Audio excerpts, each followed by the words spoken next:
Hi friend, AK49 GS education में आपका स्वागत है।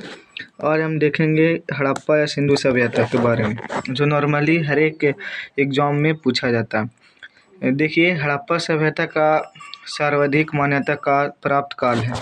हम लोग ये देखेंगे कि कब से कब तक हड़प्पा सभ्यता चला था। तो इसका राइट आंसर होगा 2500 ईसा पूर्व से लेकर के 1700 ईसा पूर्व तक। बी आंसर होगा 2500 ईसा पूर्व से लेकर के 1750 ईसा पूर्व तक। इसके बाद देखिए दो में है कि सिंधु घाटी की सभ्यता निम्नलिखित में किस सभ्यता के समकालीन नहीं थी। तो देखिएगा, ये जो था किसके सभ्यता के समकालीन नहीं था। मिस्र की सभ्यता, मेसोपोटामिया की सभ्यता, चीन की सभ्यता या ग्रीक की सभ्यता। तो ध्यान दीजिएगा कि ग्रीक की जो सभ्यता है इसकी सभ्यता के समकालीन नहीं था। ठीक है। इसके बाद देखिए सिंधु घाटी सभ्यता कहाँ तक विस्तृत थी, कहाँ तक फैला हुआ था। तो सिंधु घाटी सभ्यता जो था, पहला में दिया हुआ पंजाब, दिल्ली और जम्मू कश्मीर। दूसरा में दिया हुआ राजस्थान, बिहार, बंगाल और उड़ीसा। तीसरा में दिया हुआ पंजाब, राजस्थान, गुजरात, उड़ीसा और बंगाल। और डी में दिया हुआ है पंजाब, राजस्थान, गुजरात, उत्तर प्रदेश, हरियाणा, सिंध और बलूचिस्तान। तो आपका ये डी वाला सही ऑप्शन हो जाएगा। डी वाला सही ऑप्शन है आपका, डी वाला यहाँ पे टिक लगाएंगे। नेक्स्ट देखिएगा कि सिंधु घाटी सभ्यता में घोड़े के अवशेष कहाँ से मिले। ये भी आपका प्रश्न है कि घोड़े के अवशेष का जो प्राप्त हुआ कहाँ से मिला। तो सूटकोटा है, वनवाली है, लोथल है, कालीबंगा है। तो इसमें आपका जो सूटकोटा है एक घोड़े के अवशेष के लिए जाना जाता है। नेक्स्ट आपका देखिएगा कि सिंधु घाटी स्थल कालीबंगा किस प्रदेश में है।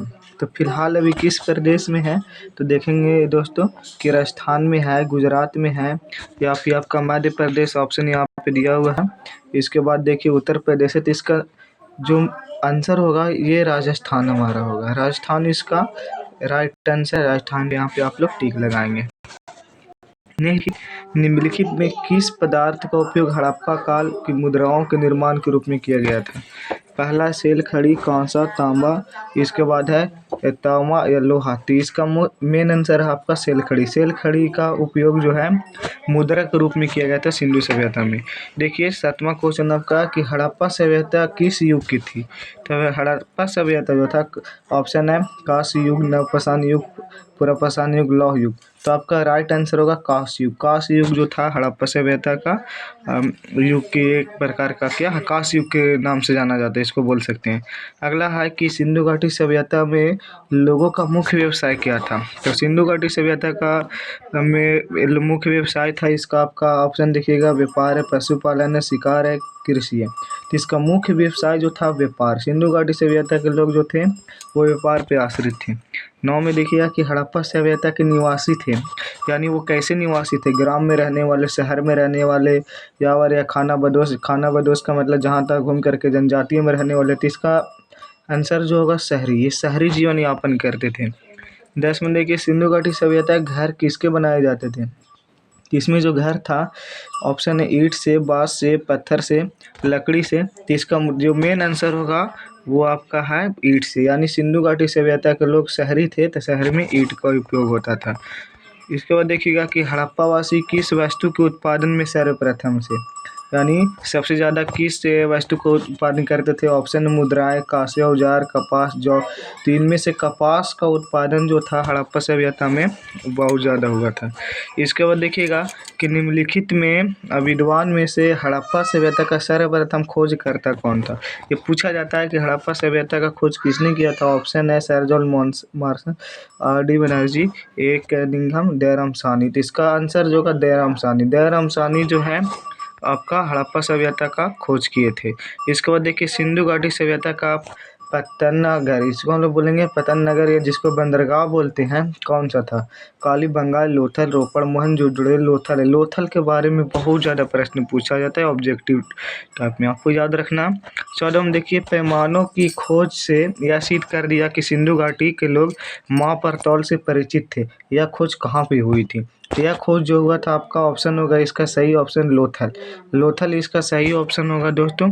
इसके बाद देखिए हड़प्पा कालीन समाज किन वर्गों में विभक्त था। तो इसका आंसर था सबसे पहले विद्वान था, योद्धा, व्यापारी और श्रमिक, इसके रूप में ये लोग व्यक्त थे। इसके बाद देखिए राजा, पुरोहित, सैनिक और शूद्र, ये डिमेंशन ये नहीं होगा। इसके बाद देखिए सिंधु सभ्यता का सर्वाधिक उपयुक्त नाम क्या है? तो सिंधु सभ्यता का उपयुक्त नाम जो है हड़प्पा सभ्यता। सिंधु सभ्यता को हड़प्पा सभ्यता भी कहा जाता है। इसके बाद देखिए सिंधु सभ्यता ये आपका नहीं होगा, सिंधु घाटी सभ्यता जिसको हम लोग हड़प्पा सभ्यता कहेंगे, याद रखना। निम्नलिखित में कौन से लक्षण सभ्यता के लोगों का सही नहीं था चित्रण करना? और उनके विशाल महल और मंदिर होते थे। 2 में आपका दिया गया कि वे देवियों और देवताओं की पूजा करते थे। 3 में वे युद्ध में घोड़े द्वारा खींचे जाने वाले रथों का प्रयोग करते थे। नीचे दिए गए कोड का प्रयोग कर सही कथन चुनना है इसमें। तो देखिए इसका जो सही आंसर होगा इसका 2 होगा।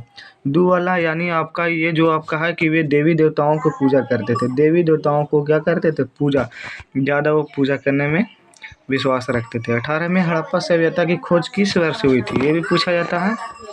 तो हड़प्पा सभ्यता का जो खोज हुई थी 1921 ईस्वी में। यही दयाराम साहनी जो थे हड़प्पा सभ्यता की खोज की थी, पीछे ही बताया हमने। 18 हड़प्पा सभ्यता की खोज किस वर्ष हुई थी? ये आपका तुरंत बताएं। 1921 ईस्वी है, ईस्वी 1921 ईस्वी में। देखिए याद रखना इसको, हड़प्पा सभ्यता। तो याद रखना आगे देखिएगा कि हड़प्पा सभ्यता के बारे में कौन सी युक्ति सही है। यहाँ पे ध्यान दीजिएगा, उन्हें असमय की जानकारी थी, गाय उनके लिए पवित्र थी, उन्हें पशुपति समान थी। इसका ये पशुपति का जो सम्मान करना आराम किया उन्होंने हड़प्पा सभ्यता में हुआ। हड़प्पा के लोग सामाजिक पद्धति थी। हड़प्पा सभ्यता के सामाजिक पद्धति थी उचित समतावादी। ये उचित समतावादी के लोग थे और उचित समतावादी में लोग रहना पसंद करते थे। थैंक यू दोस्तों। आप लोग AK 49 GS एजुकेशन को लाइक और फॉलो कीजिए, और भी ऐसे बढ़िया जानकारी के लिए आप लोग क्या कीजिएगा, फॉलो कीजिए, कमेंट कीजिए। आपको ऐसे ही जनरल कंपटीशन के तैयारियों के लिए यहाँ पे बताया जाएगा। Thanks all of you.